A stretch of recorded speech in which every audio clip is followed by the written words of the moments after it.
নমস্কাৰ B24 Assam north ইষ্টৰ সমূহ দৰ্শকক নৱবৰ্ষৰ শুভকামনা জ্ঞাপন কৰি এক অনুষ্ঠানৰ আয়োজন কৰিছোঁ শুভ নৱবৰ্ষ আৰু এই অনুষ্ঠানটিৰ মাজত থাকিব এগৰাকী বিশিষ্ট কণ্ঠশিল্পী লগতে এগৰাকী অধ্যাপিকা আহকচোন তেওঁলোকৰ সৈতে কথা পাতো কোন আছে মোৰ লগত চিনাকি কৰি দিম আহক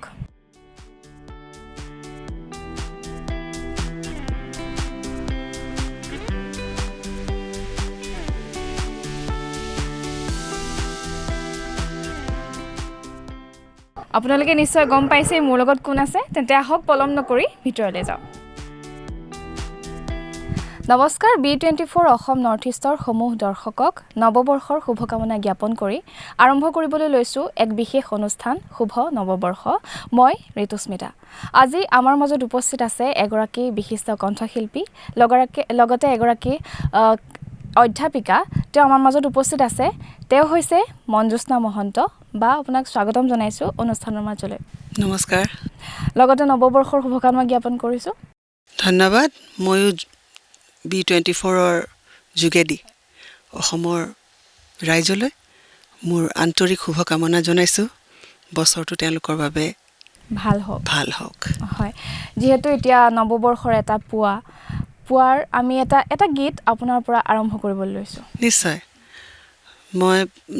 মোৰ শেহতীয়া গীত বুলিয়ে ক'ব লাগিব বাণীবদ্ধ কৰা দেউতা কেশৱ মহন্তই লিখা আহিবা আকৌ এদিন আহিবা এই গীতটি গাই শুনাও আহিবা আকৌ এদিন আহিবা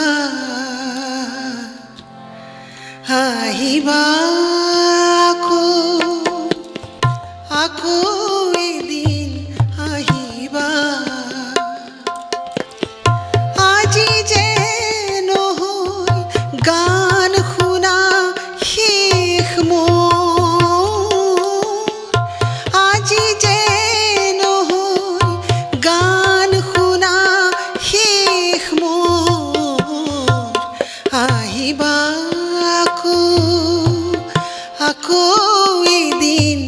আহিবা আকৌ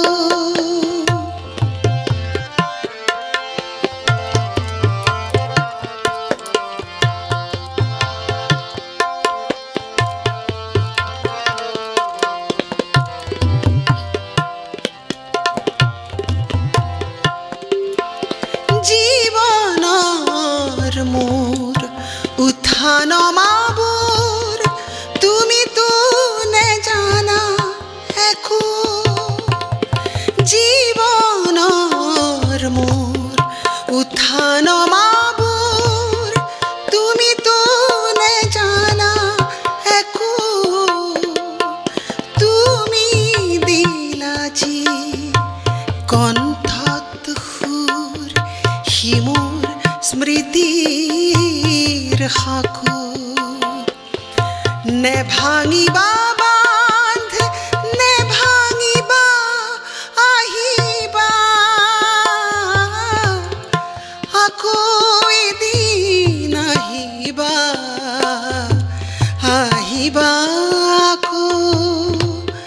আকৌ এদিন আহিবা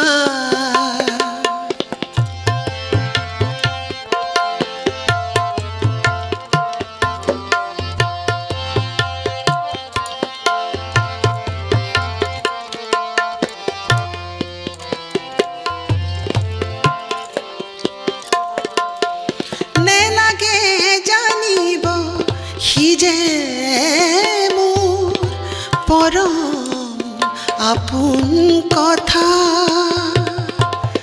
নেলাগে শুনিব সি যে মোৰে গোপন ব্যথা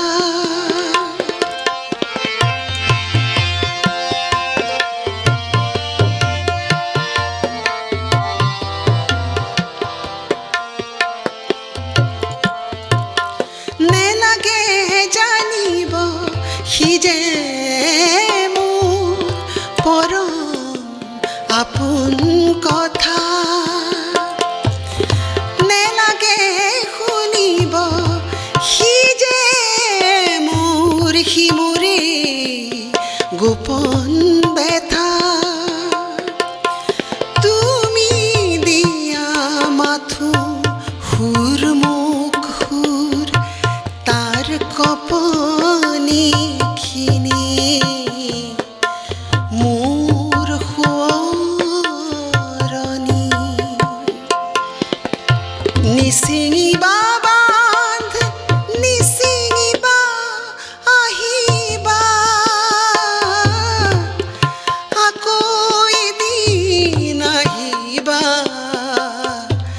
আহিবা আকৌ এদিন আহিবা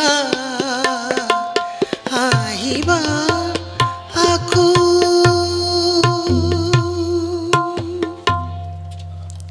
ধন্যবাদ খুব সুন্দৰ এটা গান একদম সোমাই গৈছে পুৰা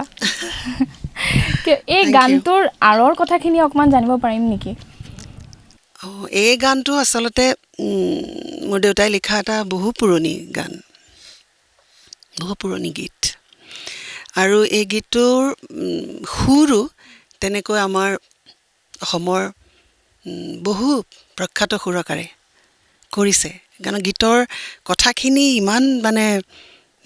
কি ক'ম ইমান বুকুত লগা যে মোৰো এনেকুৱা হ'ল যদিও মই তেখেতসকলৰ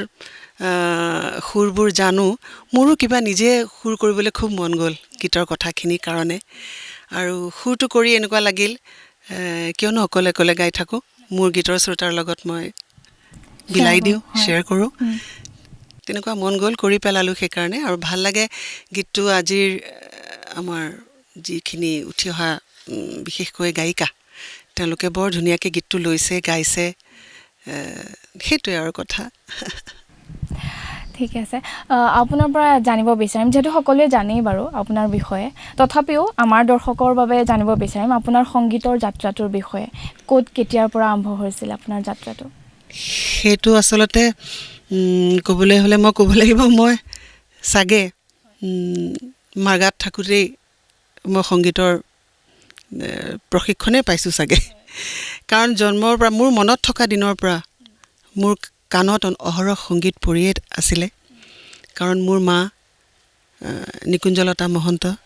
দেউতা মোৰ কেশৱ মহন্ত আৰু আমাৰ লগতে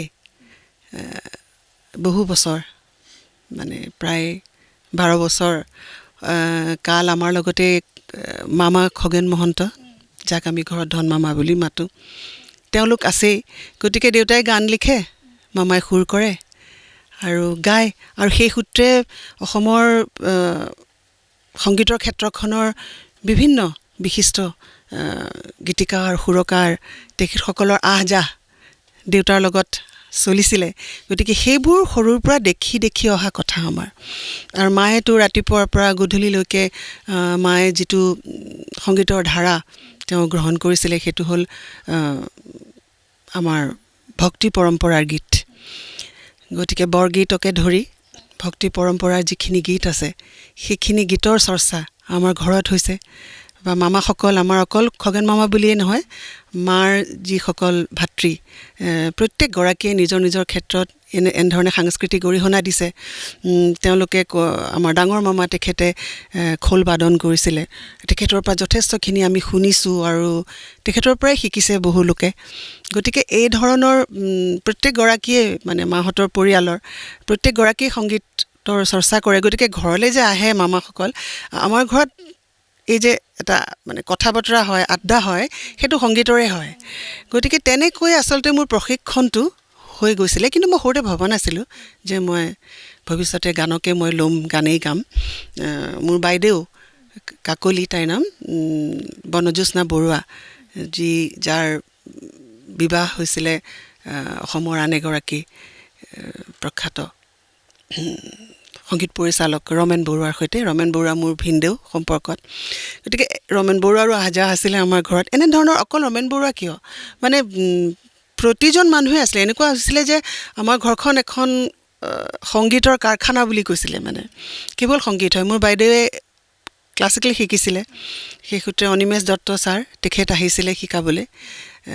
বাইদেউৰ গুৰু আছিলে তেওঁ আৰু ক্লাছিকেল সেইমতে ময়ো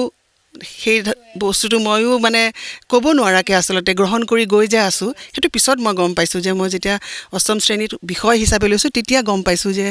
আচলতে সংগীত আমাৰ যিহেতু তেজত আছে চাগে, ক'ব নোৱাৰাকৈ মই ঢাল খাইছোঁ এইফালে। আৰু পিছলৈ গৈ মই মোৰ স্কুলৰ পৰা মই তেনেকৈ সংগীতত প্ৰতিযোগিতাত, কিন্তু প্ৰথমে মই খুব ফেইলিয়ৰ আছিলোঁ দেই। প্ৰথম গানটো যেতিয়া অকলে গাইছিলোঁ মই ইমানেই নাৰ্ভাছ হৈছিলোঁ যে মই ষ্টেজৰ পৰা আধা গাই নামি আহিব লগা হৈছিলে। সেইটো মোৰ স্কুলৰ মঞ্চত মানে কি হৈছিলে, মোৰ মই খেলিছিলোঁ, তে লগৰ ছোৱালীবিলাকে মোক ক'লে যে তই ইমান মানে কি আৰু বায়নৰ ঘৰৰ বুন্দায়ো ৰাউচি জোৰে নহয়, ৰাগ জোৰে, গতিকে কৈছে ইমান ঘৰৰ মানুহবোৰ এইবোৰ কৰে, সংগীত কৰে, তইনো কি খেল? মই খেলিছিলোঁ তেতিয়া, তইতো গান গাব লাগে এনেকুৱা। আৰু ময়ো ইমানেই বেছি উঠি গ'লোঁ কথাটোত,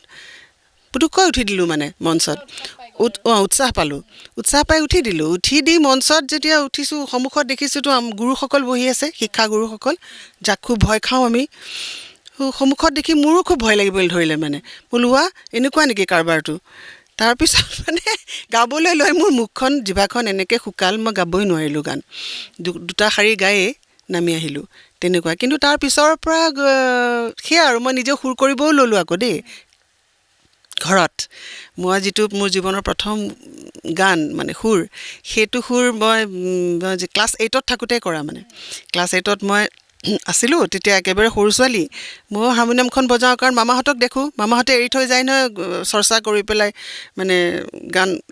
আচৰ বহুৱাই পেলাই তেখেতসকলে জলচা চলচা কৰাৰ পিছত চব ইনষ্ট্ৰুমেণ্ট তেনেকৈ এৰি থৈ গুচি যায়, হাৰমনিয়াম খোলা থাকে, পুটুককৈ গৈ মই বহি লওঁ। মানে তেতিয়া লৈ মই নিজে মামাৰ নিচিনাকৈ বজাবলৈ চেষ্টা কৰোঁ, কৰি মই নিজেই শিকা। পিছত মামাই বহুতখিনি শিকাই দিলে তেনেকুৱা। গতিকে সুৰ কৰিবলৈ ল'লোঁ, মানে মামাহঁতক দেখোঁ সুৰ কৰে, তো মইনো কিয় এটা সুৰ আৰম্ভ নকৰোঁ। সঁচাকৈ সুৰ এটা কৰিলোঁ, দেউতাই দূৰৰ পৰা শুনিলে, গান লিখি দিলে। তেনেকৈ গান সুৰ কৰা, গান গোৱা, এই ধৰণৰ কথাৰ প্ৰতি মই ক'ব নোৱাৰাকৈ আকৃষ্ট হৈ গ'লোঁ, মানে ক'ব নোৱাৰাকৈ সোমাই গ'লোঁ আচলতে সেই হেৰিটোত। পিছলৈ শাস্ত্ৰীয় সংগীত শিকিলোঁ মই, বীৰেন্দ্ৰনাথ ফুকন ছাৰৰ ওচৰত শাস্ত্ৰীয় সংগীত শিকিলোঁ। সেইদৰে আৰু আগবাঢ়ি আহি আছোঁ। মই মহাবিদ্যালয়তো তেনেকৈ শ্ৰেষ্ঠ গায়িকাৰ সন্মান লাভ কৰিলোঁ, আৰু তাতো মই যথেষ্টখিনি উৎসাহ পালোঁ। মোৰ যিখিনি শিক্ষাগুৰু আছিলে, আজি মই নাম ল'লে কাৰোবাৰ নাম হয়তো বাদ পৰি যাব, কিন্তু প্ৰত্যেকগৰাকী শিক্ষাগুৰুৱে মোক সাংঘাতিক ধৰণে উৎসাহ দিলে। তেতিয়া মই থিৰাং কৰিলোঁ যে মই মোৰ যিটো গানতেই মই মোৰ কাম কৰিম, আৰু সেয়াই মোৰ যাত্ৰা। আৰু কথা পাতি থাকিম, আৰু এটা গান শুনি লওঁ নেকি? গান শুনিবা? হয়। কি গান? বহুদিন শুনা নাই, যি আহিলে কথা কোৱা, বহুদিন শুনা নাই, যি আহিলে কথা কোৱা, বুকুৰ মেৰে লিখি থোৱা, ভাল পোৱা পৰেনে তোমাৰো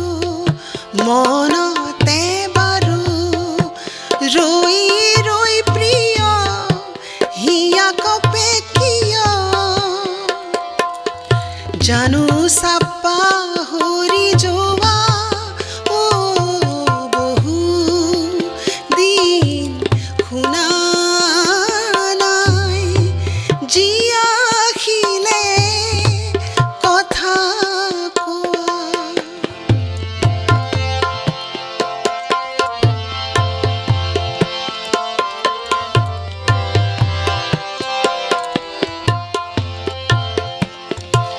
শুতে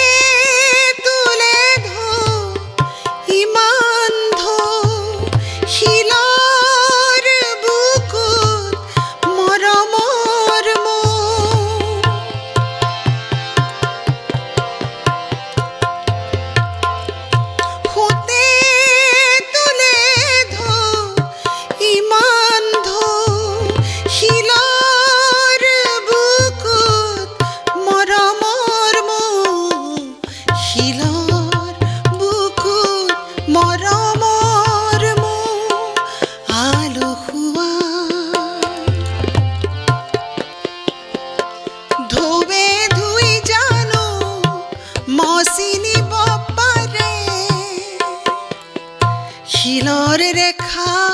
যুগমীয়া বহু দিন শুনা নাই জিয়াখিলে কথা কোৱা বুকুৰুমেৰে লিখি থোৱা ভাল পোৱা ভাল পোৱা খুব সৰুতে শুনা গান সৰুতেই হ'ব কাৰণ এইখিনি গান কেতিয়া কৰিছিলোঁ 2006 চনত গতিকে কিমান দিন হ'ল খুব সৰুতে শুনা এটা গীত যিটো গীত আমি একদম সৰুৰ পৰা শুনিছোঁ আৰু এতিয়া আপোনাৰ নিজৰ কণ্ঠৰে শুনিছোঁ খুব ভাল লাগিছে গীতটি শুনি তো কেতিয়া আৰম্ভ কৰিছিলে এই গানটো গানটি কেতিয়া গাইছিলে মানে এইটো গান বুলি নহয় গানৰ আমি 8টা গানৰ এটা সংকলন কৰিছিলোঁ এলবাম এটা আবেগেৰে নাম দিছিলোঁ সেই এলবামটো আচলতে বৰ ধুনীয়াকৈ গীতৰ শ্ৰোতাই লৈছে অসমত আৰু সেইটোত প্ৰথম কাজল শৰ্মা তেওঁ আহিছিলে মোৰ ওচৰলৈ আমাৰ এটা বন্ধুত্ব আছিলে ঘৰুৱা একেবাৰে সম্পৰ্ক গতিকে বহু গান আগতে মই গাইছোঁ তেওঁৰ কিন্তু এইখিনি গান কৰোঁতে কি হৈছিলে মানে আমি খুব এটা মানে ভালকৈ কৰিম এনেধৰণৰ আৰু আমি খুব আলোচনা কৰিছিলোঁ মানে এইখিনি গান লৈ কোনখিনি কিছুমান গান শুনাইছিলে কিছুমান লোৱা নাই কিছুমান লৈছোঁ এনেকুৱা আৰু গানখিনি কৰি গৈ থাকোঁতেও মানে কি হৈছে কিছুমান মোৰ ভাল নলগা ঠাই মই নাই এনেকৈ নাগাওঁ এইখিনি এনেকৈ গাম মোৰ নিজৰ মতে গাইছোঁ আৰু সেইটো তেওঁৰ লগত মোৰ সেইখিনি এটা আণ্ডাৰষ্টেণ্ডিং আছিলে কাৰণে আমি কেতিয়াবা এনেকুৱা আছে স্থায়ীটো ৰৈ গৈছে অন্তৰাটো ময়ে কৰি পেলাইছোঁ হয়তো তেনেকুৱাকৈ আমি গানখিনি ৰেডি কৰিছিলোঁ গীতৰ কথাই হওক সুৰেই হওক আমি গোটেইখিনিয়ে লাগি কৰিছিলোঁ আচলতে এনেকুৱা হৈছিল আৰু এটা কথা কি যে গীতখিনি সেই 8টা গীত মানে অকল যে মোৰ গান এনেকৈ মই ক'ব নোৱাৰোঁ তাৰমানে ঠিক তেনেকৈ কাজল শৰ্মায়ো ক'ব নোৱাৰে যে সেইখিনি মোৰ গান ময়ো ক'ব নোৱাৰোঁ মোৰ গান ঠিক তেনেকৈ আৰু এজন ব্যক্তি আছিলে তেওঁ হ'ল সুমন মিত্ৰ তেওঁ গোটেই গানখিনি সংগীত ব্যৱস্থাপনা কৰিছিলে গানখিনি যদি খুব মন দি শুনা দেখিবা গানখিনি আঁতৰাই দি অকল সংগীতখিনি শুনিলেও সঁচাকৈ এটা খুব ভাল লাগে মানে খুব তাৰ মানদণ্ড খুব ওপৰৰ আছিলে সংগীতখিনি আৰু তাত আমাৰ একো অৰিহণা নাছিলে সুমন মিত্ৰৰে গোটেইখিনি সংগীত ব্যৱস্থাপনা আৰু খুব ভাল লাগিছিলে কিন্তু আলোচনা কৰিছিলোঁ আমি সুমনৰ লগতো তেনেকৈ আমি আলোচনা কৰিছিলোঁ গতিকে এই 8টা গানৰ কথা কওঁতে আচলতে সুমনৰ নামটো আমি ল'বই লাগিব কাৰণ কেতিয়াবা গানৰ সুৰৰ মাজতো কিছুমান আলাপ আছে সেইখিনি সুমনৰহে কণ্ট্ৰিবিউশ্যন সেইখিনি না মই কৰিছোঁ না কাজলে কৰিছে তেনেকুৱা মানে এই গানখিনি আৰু লগত অন্যান্য আমাৰ বাঁহীত দীপক শৰ্মা আছিলে বৰ সুন্দৰ বাঁহী বজাইছে আৰু সুমনেতো পিয়ানো বজাইছেই তাৰপিছতে আমাৰ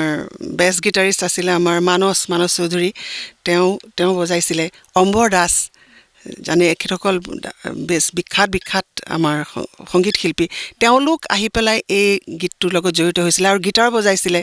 আমাৰ শান্তনু বৰুৱা তেওঁ বজাইছিলে গতিকে সকলোৰে ইয়াত কণ্ট্ৰিবিউশ্যন আছে তাবলা বজাইছিলে আমাৰ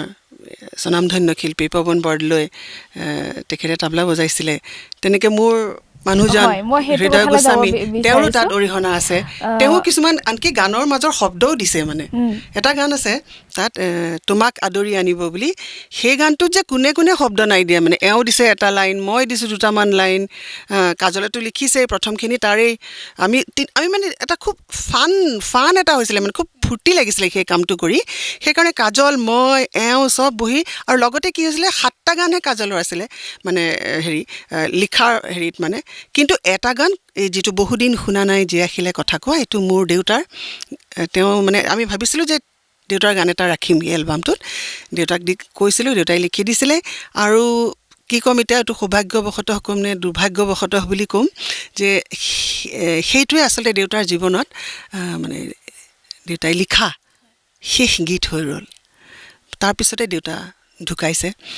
গতিকে এই গীতটো মোৰ কাৰণে সাংঘাতিক স্মৰণীয় গীত এটা হৈ গ'ল এনেও গীতৰ সুৰ খুব সুন্দৰ সুৰ এই সুৰটোত আচলতে কাজলৰ অন্য গান আছিলে আগতে অন্য এলবামত মই গাইছিলোঁ কিন্তু সেইখিনি কথা কিবা খুব অলপ চেঙেলীয়া প্ৰেমৰ ধৰণৰ কথা আছিলে তাত আমি ভাবিলোঁ যে আকৌ এবাৰ দি চাওঁ, এটা মন যায় ন, এক্সপেৰিমেণ্ট কৰি খুব ভাল লাগে। আমি সংগীতৰ জগতখনত সেইবোৰ কৰি থাকি খুব ভাল পাওঁ। তে কাজলেও ক'লে এটা কাম কৰোঁ, সেই সুৰটোতে মানে দেউতাক লিখিবলৈ দিওঁ।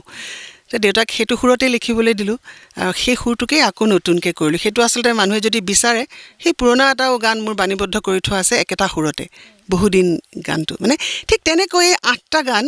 কৰোঁতে আমি যে কিমান মানে ফূৰ্তি কৰিছিলোঁ বা তাত যে কিমান কাহিনী আছে মানে ভাবিব নোৱাৰি। মানে মোৰ সেইকাৰণে মোৰ গান বুলি ক'লে বা কাজলৰ গান বুলি ক'লে মোৰ মানে অসুবিধা লাগে, এনেকুৱা লাগে এই গানটো সকলোৰে, আমাৰ মানে এই যিসকল শিল্পী এই মানে এলবামটোৰ লগত জড়িত হৈ আছিলে সকলোৰে এইকেইটা গান, সেইটোৱে কথাটো। হয়, এইখিনিতে আমি দৰ্শকসকলক ক'বলৈ বিচাৰিছোঁ, বায়ে গান গাইছে আৰু বাৰ ভিনদেউৱে তবলা বজাইছে। এতিয়া বাক মই সুধিব বিচাৰোঁ, ভিনদেউক আপুনি কি বুলি পৰিচয় দিব? প্ৰথমটো তেখেত এগৰাকী মানে আমি যেতিয়া গান গাবলৈ লৈছোঁ তেতিয়া তেখেতসকলক মঞ্চত দেখিছোঁ, মানে প্ৰবীণ শিল্পী মোৰ কাৰণে। কাৰণ তেওঁ যাৰ লগত তেতিয়া সংগত কৰিছিলে তেখেতসকল, তেওঁ চাগে নিজেই ক'ব, মই নকওঁ, অসমৰ স্বনামধন্য শিল্পীৰ লগত তেওঁ তবলা সংগত কৰিছে বা তেওঁৰ অভিজ্ঞতা মোতকৈ বহুত আগৰ। মই গান গাবলৈ লৈছোঁ যেতিয়া, তেতিয়া তেওঁ ইতিমধ্যে এগৰাকী মানে সংগতকাৰী শিল্পী। বিভিন্ন ঋদীপ দত্ত তেখেতৰ লগত বজাইছে, মহানন্দ মজুমদাৰ, মই কৈয়ে দিলোঁ নামকেইটা বাৰু, চাগে তেওঁক যদি সোধা তেওঁ ক'ব। আৰু তেওঁৰ সম্পৰ্কটো আমাৰ তেনেকুৱা, তাৰমানে মই কৈছিলোঁৱে যে আমাৰ ঘৰখন সংগীতৰ কাৰখানা এখন। গতিকে এইখন ঘৰলৈ মোৰ দাদা এগৰাকী প্ৰথম তবলা শিকিছিলে, পিছলৈ সি ড্ৰামছ বজাইছিলে। অৰুণ দাস, শিল্পী অৰুণ দাসৰ লগত তেওঁ মানে বজাইছিলে আৰু ড্ৰামছ। বাকী জেপি দাহঁত তেওঁলোকৰ লগত আছিলে আৰু দাদা। গতিকে দাদাৰ লগত আছিলে দাদাৰ বন্ধু, সেই সূত্ৰে আমাৰ ঘৰলৈ আহিছে। আৰু তাৰপিছতে আহিছে মানে তেনেদৰে মানে সংগীতৰ যোগেদিয়ে তেওঁক লগ পাইছোঁ। আৰু মোৰ লগত তাৰপিছত লাহে লাহে মোৰ এনেকুৱা হ'ল যে তেওঁ নবজালে মই গানেই নাগাওঁ, এনেকুৱা হ'ল। তাৰপিছত তেওঁ নাথাকিলে মই থাকিবই নোৱাৰোঁ হ'লোঁ মোৰ লগত। তাৰপিছত আৰু সংসাৰ। আমি এতিয়া ভিনদেউৰ ওচৰলৈ যাব বিচাৰিছোঁ, হৃদয় গোস্বামী। ভিনদেউ, আপোনাক মই ভিনদেউ বুলিয়ে মাতোঁ।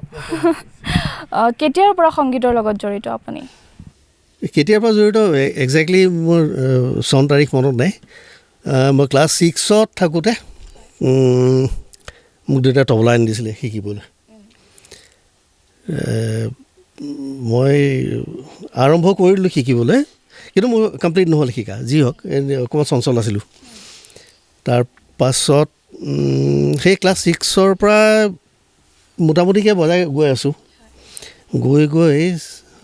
সেইটো 76-77 মান হ'ব, বোধহয় অকণমান তাৰ আগত এই মোৰ কাজিন, মোৰ খুৰা ল'ৰা, তেওঁ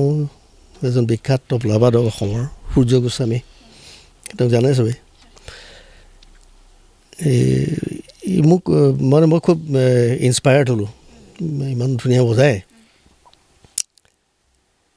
এই মাজে মাজে আমাৰ ঘৰলৈ যায়, তেতিয়া মই কিছুমান কথা সুধি লৈ পেলাই বজাব ল'লোঁ। তই বজাব পাৰ দেখোন, কনফিডেঞ্চটো পাই লৈ বজোৱা আৰম্ভ কৰিলোঁ। সেইটো মানে মই প্ৰফেচনেলি বজাবলৈ লৈছোঁ 77 মানৰ পৰা। আৰু সেইখিনি সময়ত গুৱাহাটীত তেনেকুৱা বিশেষ মিউজিচিয়ান খুব নাছিল, তেতিয়া কম আছিলে মিউজিচিয়ান। তাৰ মাজত এজন মই আছিলোঁ, এই কমৰ ভিতৰত এজন। আৰু সেই সূত্ৰে বহুকেইজন স্বনামধন্য শিল্পীৰ সৈতে মোৰ পৰিচয়ো হ'ল। বজাবলৈ লৈ তেওঁ যে ক'লে ঋদীপ দত্ত, ঋদীপদাৰ লগতো মই একেবাৰে খুব সাংঘাতিক ধৰণে মই বজোৱা নাই, কিন্তু মাজে সময়ে মই বজাওঁ। তাৰপাছত মহানন্দ মজুমদাৰ বৰুৱাৰ লগত মই এটা লেন্থ আৰু মই বজাইছোঁ তেওঁৰ লগত। তাৰপিছত চাৰু গোহাঁই, জেপি দা, তাৰপাছত আৰু বহুত, নীলিমা খাতুন বাইদেউ, এনেকৈ মোৰ ইমানবিলাক নাম এতিয়া মনত নাই। তেনেকৈ বজালোঁ বজাই আছোঁ আৰু তেনেকৈ তেতিয়াৰ পৰা এতিয়ালৈ তেতিয়াৰ পৰা। যাত্ৰাটো কেনেধৰণৰ আচলতে যাত্ৰা বুলিবলৈ তেনেকৈ নহয় মই একচুৱেলি মই প্ৰফেচনেলি মানে বাকী অসমৰ যিমানখিনি বাদক আছে হয় বাদ্যযন্ত্ৰী আছে তেওঁলোকে যেনেকৈ সেইটো প্ৰফেশ্যন হিচাপে লৈ প্ৰফেশ্যন কৰিছে মই তেনেকৈ নাই কৰা মই বজাওঁ চখত বজাওঁ এটা সময়ত অৱশ্যে চখত নহয় সেইটোৰ পৰা মই দুপইচা আমদানি কৰিবলৈকো বজাইছিলোঁ সেইটো কথা ভুল হ'ব যদি মই একেবাৰে সদায় চখত বজাইছোঁ বুলি কওঁ বজাইছিলোঁ তাৰপিছত লাহে লাহে মোৰ আৰু এটা ছাইড মই কৰিছিলোঁ মই এক্টিঙো কৰিছিলোঁ হয় মই সেইফালেও অকণমান কাম কৰিছিলোঁ এতিয়া বিখ্যাত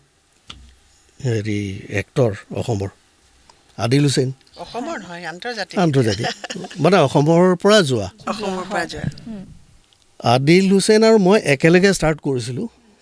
একেলগে ষ্টাৰ্ট কৰিছিলোঁ নহয় সিটো গোৱালপাৰা আছিলে সেই গোৱালপাৰাত কৰিছিলে কিন্তু গুৱাহাটীলৈ অহাৰ পিছত আমি একেলগে কৰিছিলোঁ ধ্ৰুৱজিৎ কিশোৰ চৌধুৰী ভায়াদা বুলি যাক আমি চবেই জানো আৰু ভায়া মামা ভায়াদা এজন খুব ভাল মানে নাট্যকাৰ আছিলে মই বি বৰুৱা কলেজত পঢ়ি থাকোঁতে ভায়াদা আমাতকৈ ছিনিয়ৰ আছিলে তো ভায়াদাৰ লগত মই নাটক কৰিছিলোঁ তাৰপিছত দুলালদা আমাৰ দুলাল ৰয় দুলালদাৰ ডাইৰেকশ্যনতো দুই এখন প্লে মই কৰিছিলোঁ তাৰপাছত ভায়াদা এদিন ক'লে হেৰি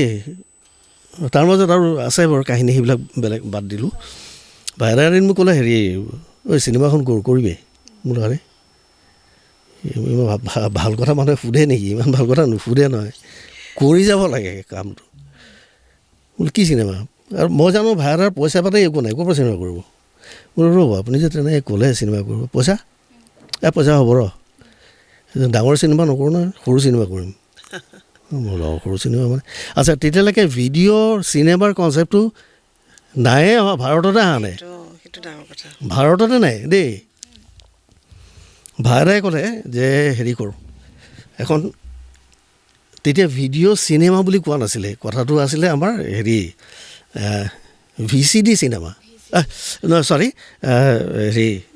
VCR চিনেমা VCR নেকি তেতিয়া VCR চিনেমা এখন কৰিম বোলো তেনেকৈও কৰিব পাৰি নে বোলো পাৰি বোলে ঠিক আছে হ'ব সেইটো বোধ হয় 82 মানৰ কথা তেতিয়া অলৰেডি মই গ্ৰেজুৱেশ্যন কমপ্লিট কৰি পেলাই মই ল'ত এডমিশ্যন লৈছোঁ আদিল আহিছিলে ইয়াত বি বৰুৱা কলেজত পঢ়িবলৈ তাৰ আগত চৰি আদিল ইয়ালৈ অহাৰ আগৰ কথা এইটো মই খেলি মেলি হৈছে আদিল অহা নাই তেতিয়া গুৱাহাটীলৈ ভায়াদাই আদিলক লৈ আহিলে তেতিয়া মই শ্বুটিং হৈছিলে বিশ্বনাথ চাৰিআলিত প্ৰথম চিনাকি মোৰ আদিলৰ লগত যুগ বুলি পেলাই এখন চিনেমা কৰিছিলোঁ চিনেমাখন ভাল হৈছিলে মানে খুব হেৰি ৰিয়েলিষ্টিক চিনেমাখন হৈছিলে মানে পিছত ভায়াদা মানুহটো বৰ খামখেয়ালি মানুহ আছিলে এই কেছেটটো হেৰুৱাই পেলালে ক'ৰবাত এটাই কপি কৰিছিলে এটা নহয় দুটা কপি কৰিছিলে এটা কাৰোবাৰ এটা এই সুৰজিৎ গগৈ ঢুকাল ভায়াদাহঁতৰ গ্ৰুপৰে আছিলে তেতিয়া এই ভায়া মামা গ্ৰুপৰ সকলোৱে জানে আৰু এটা সাংঘাতিক ঘটনা সুৰজিৎ গগৈ এই এটা কেছেট দিছিলে দুটাই কপি আছিলে হাতত পইচা নাই ক'ৰ পৰা হেৰি কৰিব দুটা কেছেট এটা মাষ্টাৰ কেছেট সেইটো অজানৰ তাত আছিল অজান বৰুৱা তেওঁ ঢুকাল সেই গোটেই টিমটোৰ ভিতৰত অকল ময়ে জীয়াই আছোঁ বাকী আদিল আছে অৱশ্যে তাৰপিছত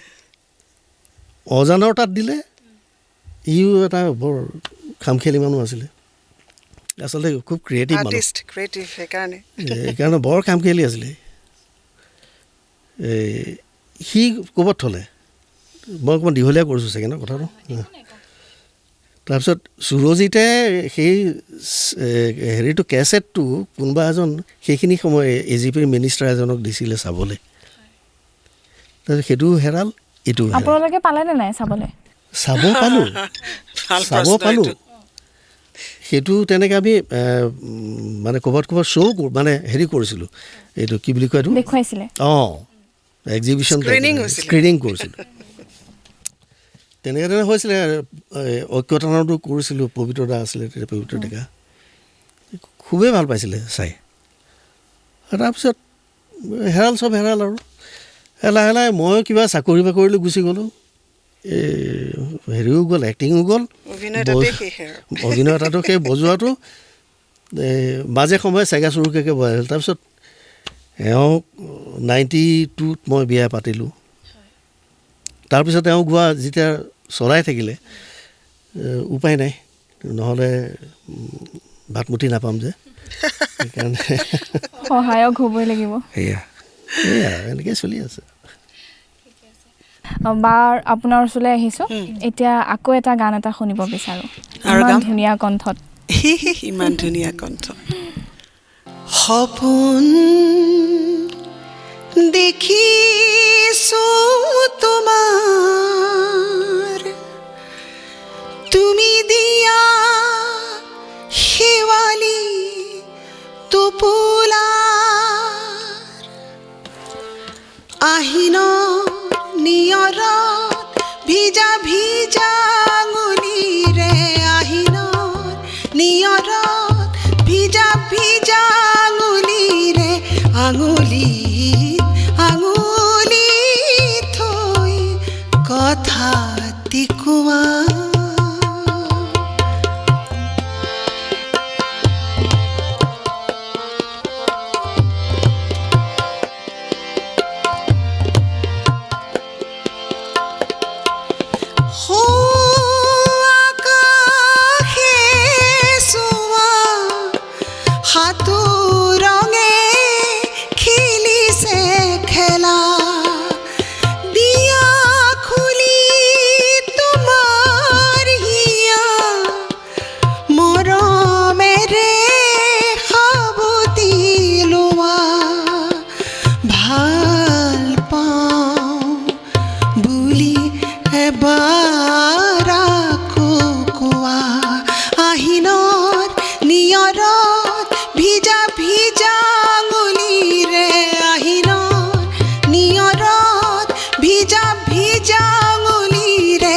আঙুলিত আঙুলিত থৈ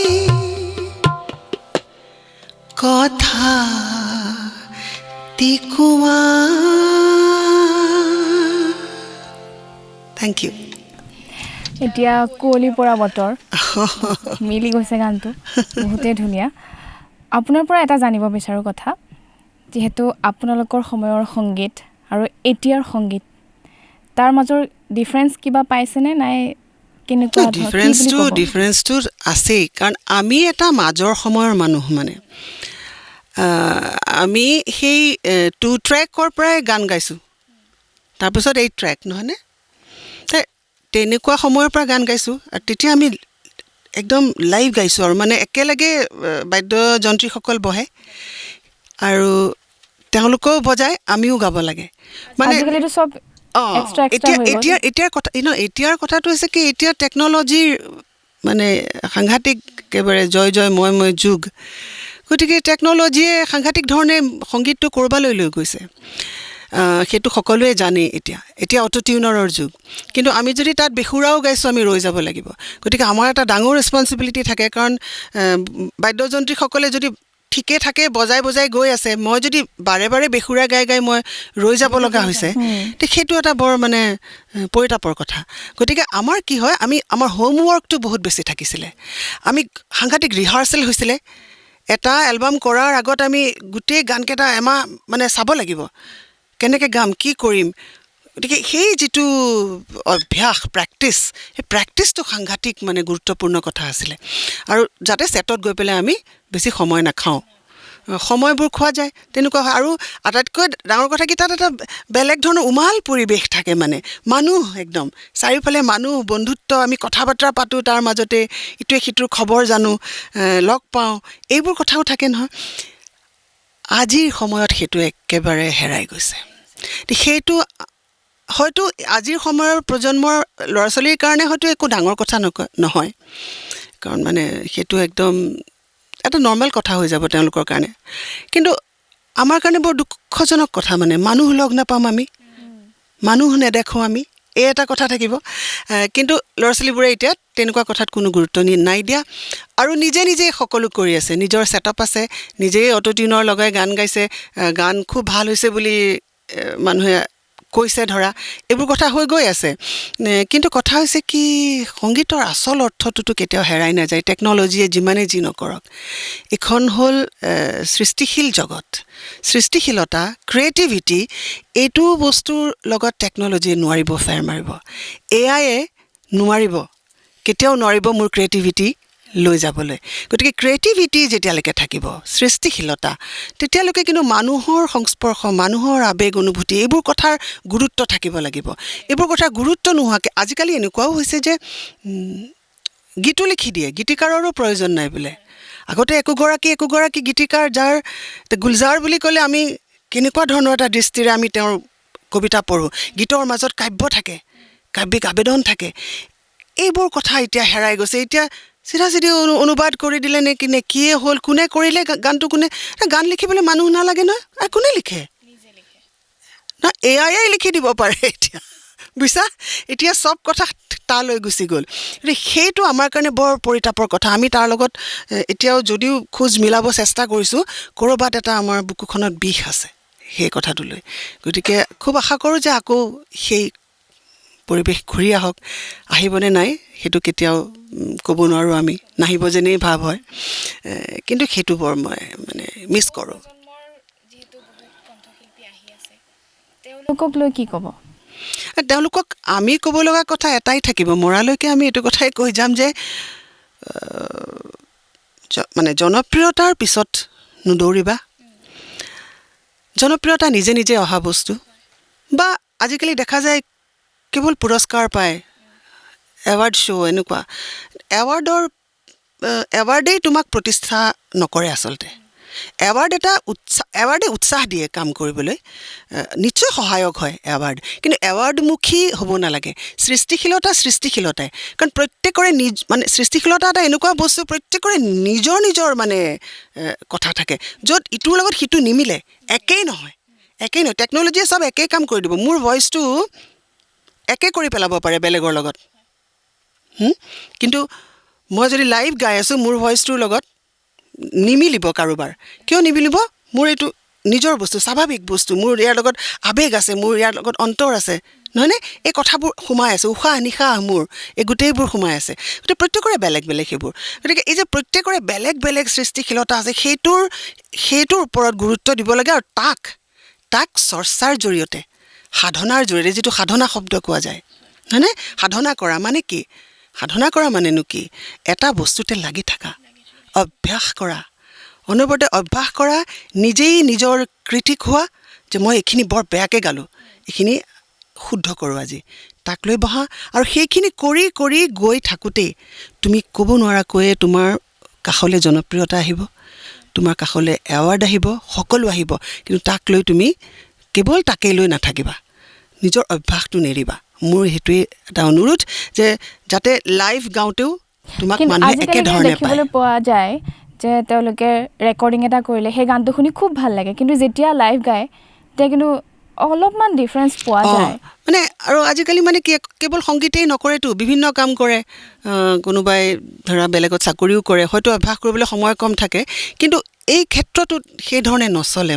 নচলে তুমি যেনে তেনে কষ্ট কৰি হ'লেও তুমি অন্ততঃ মানে ৰাতিপুৱা গধূলি অকণমান চুব লাগিব সংগীত অকণমান গাব লাগিব গান গলাটো তেতিয়াহে ভালে থাকে মানে তুমি যদি চৰ্চা কৰি নাথাকা তেতিয়াহ'লে কিন্তু সি মৰি যায় লতা মংগেশকাৰে কিমান দিনলৈকে গান গালে শেষলৈকেতো গান গালে কেনেকৈ গান গালে তেওঁৰ মই কিছুমান ইণ্টাৰভিউ চাওঁ তেওঁ কয় সেই কথাটোৱে কৈছে যে চলাই থাকা গলাটো চলাই থাকা তুমি যিয়েই নোগোৱা মই কোৱা নাই যে তুমি শাস্ত্ৰীয় সংগীত শিকি কেৱল শাস্ত্ৰীয় সংগীতে কৰা শাস্ত্ৰীয় সংগীতে নিশ্চয়কৈ এইটো পিছত এটা বেলেগ বিষয় আমি পাতিম কথা কিন্তু কথা হৈছে যিয়েই নোগোৱা তুমি কোনোবাই হয়তো লোকগীত গাইছে সেই লোকগীতটোকে গাই থাকিব লাগিব গলাটো চলাই থাকিব লাগিব গলা যেতিয়া চলাই থাকিব তেতিয়া কেতিয়াও বেসুৰা হোৱাৰ প্ৰশ্ন নুঠে কেতিয়াও গানটো বেয়া শুনাৰ প্ৰশ্ন নুঠে সেইটোৱে হৈছে কাম আচলতে এজন গায়কৰ মই সেই বুলি ভাবোঁ। নাজানো মই কোৱাখিনি ভুলো হ'ব পাৰে, কিন্তু মই সেই বুলিয়ে ভাবোঁ। সেইটোৱে মোৰ দৃঢ় বিশ্বাস। সেইটোৱে কৰিব লাগে ল'ৰা ছোৱালীয়ে, তেতিয়া ভাল কাম হৈ গৈ থাকিব বুলি ভাবোঁ। যিহেতু আমি অনুষ্ঠানৰ শেষৰ পৰ্যায় পাইছোঁহি, শেষত আপোনাৰ পৰা জানিব বিচাৰোঁ জীৱন মানে কি? খুব ডাঙৰ প্ৰশ্ন আচলতে এইটো। জীৱন মানে কি? জীৱনৰ অৰ্থ আচলতে বিচৰা নাই কেতিয়াও, কিন্তু এটাই বুজিছোঁ যে কেতিয়াবা যদি সুখ আছে, কেতিয়াবা দুখ আছে জীৱনত। সুখ আৰু দুখ মিলিহে জীৱন। দুখেই সৰহ আচলতে, তাৰ মাজতেই মানুহে সুখৰ সংজ্ঞা এটা বিচাৰি উলিয়াইগৈ। যি নহওক, মোৰ কাৰণে মই মোৰ দেউতাই লিখা দুটামান শাৰীৰ মাজেৰে মই জীৱনটোৰ অৰ্থ বিচাৰি পাওঁ যে মই যুঁজি যুঁজি হাৰোঁ, মই হাৰি হাৰি যুঁজোঁ, বিনা যুঁজে জীয়াই থকাৰ অৰ্থ কেনো বুজোঁ। গতিকে জীয়াই থকাৰ অৰ্থই জীৱন, আৰু যুঁজি যুঁজি হাৰি হাৰি জীৱনটোক উপলব্ধি কৰি অনুভৱ কৰি ভাল পাওঁ। বা আপোনাক ধন্যবাদ জ্ঞাপন কৰিছোঁ, ইমান ব্যস্ততাৰ মাজত আমাক অকণমান সময় দিলে। এতিয়া শেষত আপোনাৰ এটি গীতেৰে আমি বিদায় ল'ব বিচাৰিছোঁ অনুষ্ঠানটিৰ মাজৰ পৰা। লৰিয়লি সৰু চৰাই দৰিয়লিত পৰি জিৰাই, ৰৈ যাওঁ ৰৈ যা নাৱৰীয়া নাৱৰীয়া নাৱৰীয়া, বাউলি সোৱণশিৰি যায় বৈ যায়, ৰ'দালিৰ ঢৌলাগি জিলে মিলাই, পানী যুঁৱলিত পখী জুৰণীয়া জুৰণীয়া জুৰণীয়া, লৰিয়লি সৰু চৰাই দৰিয়লিত পৰি জিৰাই, ৰৈ যাওঁ ৰৈ যা